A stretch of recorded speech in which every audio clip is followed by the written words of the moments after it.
Hello again. Thank you again for your time and your ears. I'm also here to talk about data centers. Specifically, I'm opposed 100%.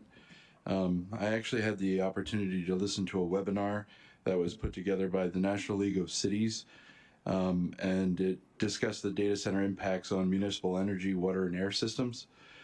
Specifically, they were talking about the public health burden of data center backup generators in Virginia. And assuming 10% of permitted emissions, it's costing $200 to $300 million per year in health costs. Right now, Montgomery County, Maryland is spending $19.9 million a year. Fairfax is at the top for Virginia at $18.9 million per year. Loudoun is spending 5.4. Prince William is spending $5 million, and that's just for additional public health and safety concerns. But what my predecessor talked about was the consumption of water, which is a very precious commodity. We have been fortunate with all of the rains, although I have to mow my grass now twice a week.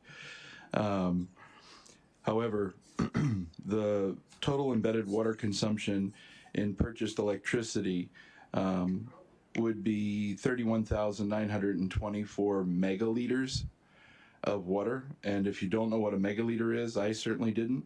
1 megaliter equals 264,172 gallons. So you're talking about 34,000 of those megaliters.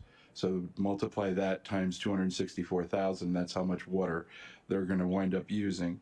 And of course, this is a presentation, and these are estimates that are being made.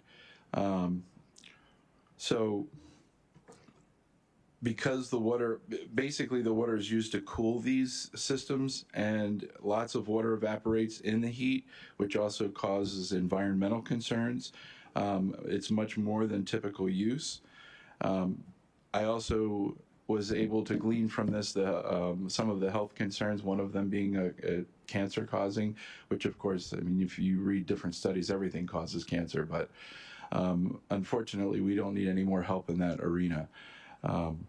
So I would urge you to really do your homework, and those citizens that are out there watching to do their homework.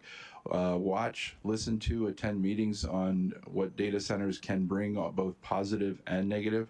Oh, one last point with regards to data centers. I believe the estimate was about 400 jobs that it would bring to the county.